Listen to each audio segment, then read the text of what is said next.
Hello and welcome back, Magic fans. This is Merlin Magic. Got a really cool mentalism trick to show you, so I'm going to get straight on with the video. There's going to be a tutorial explaining it afterwards.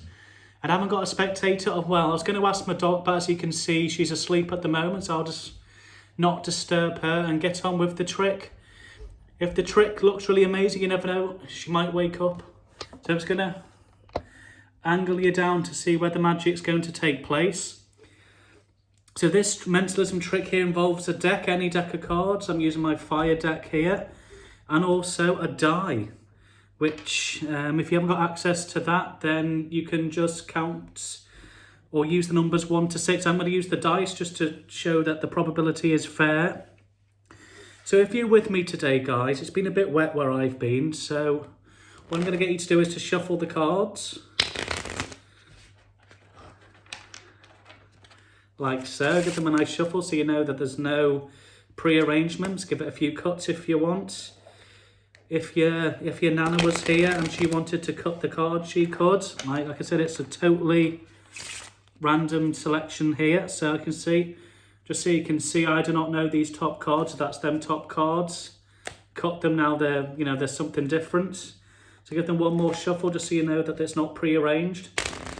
Like I said, if you had all your mates here, they could each have a turn of shuffling. But once they're satisfied, what we're going to do is, in fact, we're just going to, hang on, this also involves a cup. I'm using my special edition. This is a snowman cup for Christmas. So I'm just going to place the cards in here for now. Just out there, so we can focus here on this dice. So as you can see, it's not a loaded dice. Roll it off here and it's a 6. So as you know, a dice has got 1 to 6. So I do not know what number's going to come up, but I've got a 1 in 6 chance. So fair is fair. I'll let you roll it. You could either do a best of 3 rolls or just the first roll, whatever you want. So you give it a little shake and it's landed on a 4. Are you happy with that? The spectator says, no, it's okay. Let's give it another shake. And I think by now you can kind of understand where this trick's going to be going. 2, are you happy with that? You are brilliantly sure you don't want to roll again, because I want you to make sure that this is absolutely 100% in your control, that I've got no influence on it whatsoever. So you're happy with 2? Because that's just, make sure that you're happy. So you are happy. Okay, brilliant. So what I'm going to do now, is get this piece of paper out, and I'm just going to write a prediction down. As you see, you shuffled the deck to begin with. And you rolled the dice, but I'm going to just write something down here. And as you can see, I'm using my troll pen. You can find it in Poundland if you're interested. So I'm just going to write down here what I think. I've got a prediction.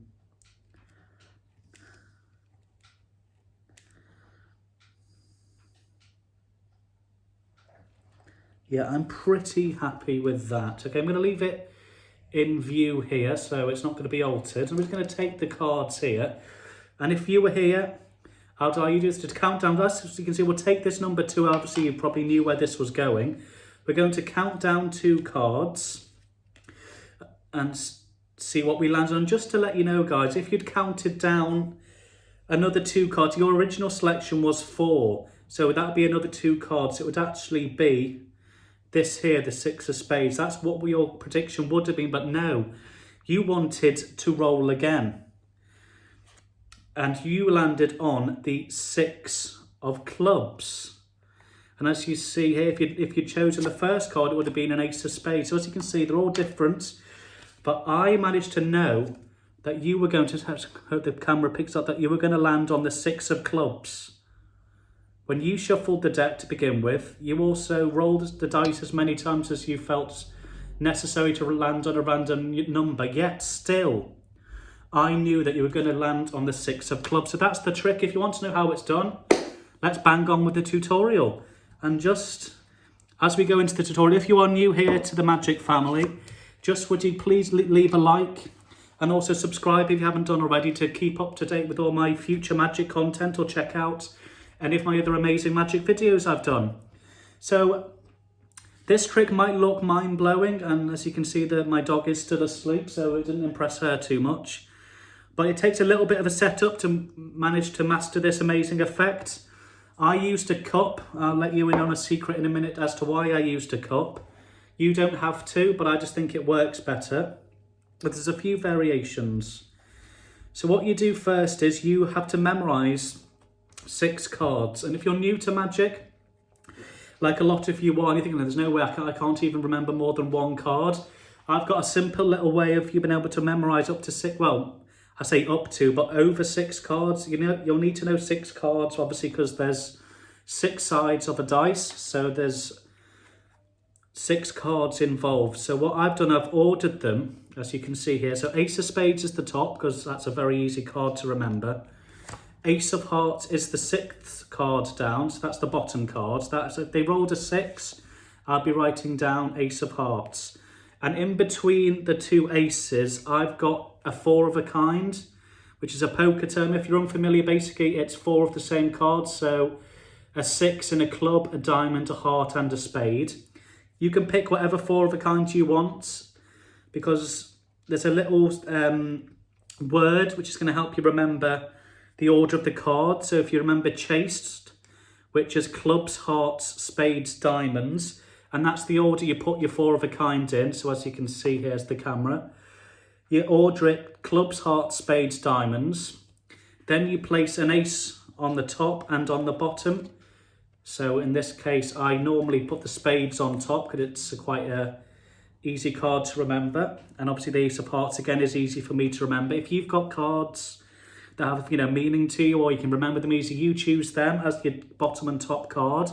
So once you've done that, your top 6 cards should be as follows.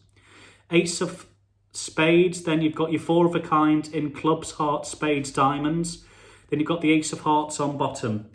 There's a few ways you can do this. If you're a beginner and you don't want to learn how to retain cards, or you find that too difficult, this is where the glass comes in. I put my 6 cards in the glass beforehand.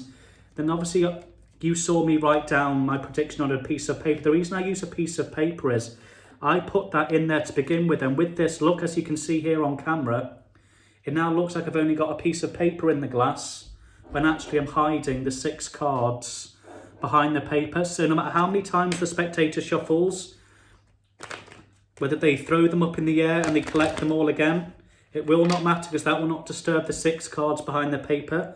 So this enforces the fact to the spectator that they have indeed got a random deck of cards that has been shuffled to their, to their happiness. And then once you've done that, it's pretty easy. You already know the order, so you know that if they roll, they can just say pick a number between 1 and 6, or if you want to use the dice, which in my opinion works better in terms of fairness. So they've rolled a 5. If they've rolled a 5, you'll be going in your head, okay, so Ace of Spades is 1, clubs, hearts, spade, diamonds. So you now know the 5th card is the 6 of diamonds, and that's what you'll be writing down. So that's just a little test for you to do before you go out and perform this trick. Roll the dice to every number and think what that number relates to in terms of your cards you're remembering. Once you can remember them really well, you can perform this trick. So what you do is you misdirect them once they've shuffled the cards. I'm just going to put them in here for now, and we're just going to look at this dice for a moment, or whatever you want to say. Doing this means the cards are out the way, but as you see here, there's a piece of paper in between the 2, which the spectator will not know. A little note, just to make sure you put them the right way. So if the back of the card is on the back of the glass, make sure you put the back of the cards against the back of the paper. Otherwise, it will look weird if you've got cards face up and face down in a minute. You then go through the whole probability thing. They roll. Okay, they've rolled a 2 here again. They might not be happy. They'll roll again. They've got a 6. You go, okay, brilliant. Are you happy with that number? What you do now is you go, okay, I'm just going to write something on. And with you taking the card out of the glass, it then, I know it sounds pretty obvious to some people, but to new magicians, what this does is, as you can see here, brings the top 6 cards onto the top. The 6 cards you know about is now being placed on the top of the deck. And obviously the spectator will not be onto that, because they'll be thinking about what you're doing, writing down. So you'll be now writing down the 6th card, which of course is the Ace of Hearts. You'll be writing down AH. You then, this is very important if you're doing it with a spectator, is you allow them to take the cards out of the glass and they go down 6 cards. So they don't think you're doing anything funny with your fingers. They'll go 1, 2, 3, 4, 5, and then the 6th card, of course, will always be the Ace of Hearts. They'll be going, okay, there's no way he can possibly know that. I rolled the dice, I shuffled the cards, then you do the big reveal that you all along knew it was going to be the Ace of Hearts. So that is the trick. It's a killer mentalism trick, which is quite simple to learn. There's no sleight of hand, no difficult moves. Just follow them steps and you'll have a really amazing mentalism trick to show your friends and family. So that is all for today. I've got some great magic lined up for you this coming week. So make sure you make sure the notification bells are turned on once you're subscribed. And I've been Merlin Magic. You've been my lovely audience, and stay safe and thanks for watching.